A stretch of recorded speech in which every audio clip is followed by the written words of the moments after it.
So who better to talk about France's proposed 75% tax rate and how the country's wealthy are reacting to it than Breakingviews' very own Frenchman Pierre Briançon? Good to see you back. So you don't feel for L'Oréal's chairman? First of all, let's make things clear. I will not be hit by the tax. Okay. So I want you to really there we know got that one out of the way. I didn't want to ask, actually. Okay. So I have no conflict of interest here Very good. whatsoever. Very good. No, what we're saying basically is that, of course, the tax was economically, intellectually irresponsible, a bit ridiculous. When Hollande actually proposed it back during his electoral campaign, one of his chief advisors, they were all surprised by it. And one of the chief advisors said, it's Cuba without the sun. And except that the advisor is now the deputy chief of staff and Hollande's main economic advisor. Brilliant. Point Can't make this stuff up, can you? No, exactly. And he's in charge of implementing and making sure that the president's politics prevail over economic rationality.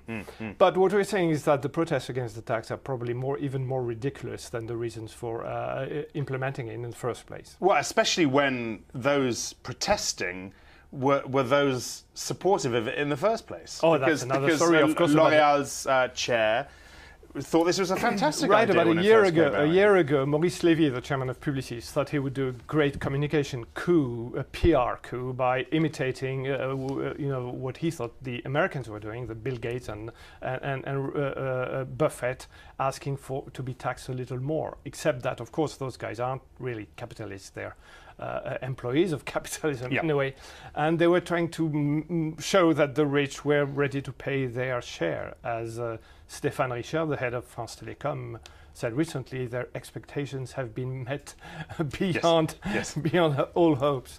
But again, the reason, first of all, the tax is going to be watered down somehow by the French tax system. Second, it's going to be temporary, only 2 years. Of course, we know what temporary is in tax matters.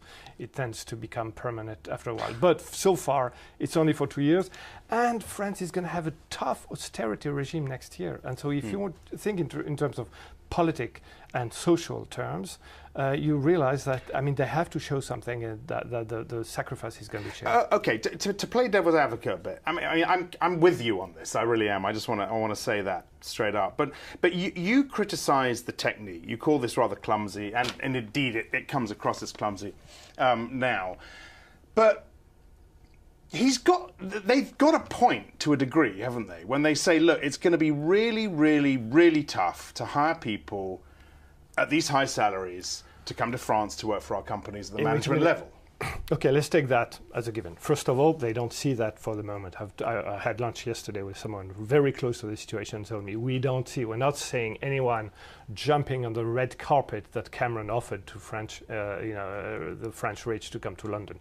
They don't see that because they know it's going to be temporary. So do you uproot, do you go abroad because you're hit by the tax when you know it's going to be only 2 years? I'm not sure about that. About hiring, you're talking top CAC 40 companies, multinational companies, who can hire people anywhere they want. You can hire a CFO in Belgium. He's going to be an hour away from Paris. So in terms of hiring, give me a break. It's not going to dissuade anyone from coming to work for L'Oréal, since we're mentioning, or a French bank or a French top company. Okay, so this chairman has egg on his face today for making these comments, as far as you're concerned. Yeah, absolutely. Okay, very good. We'll leave it there, Pierre. Thanks very much indeed. Pierre Briançon.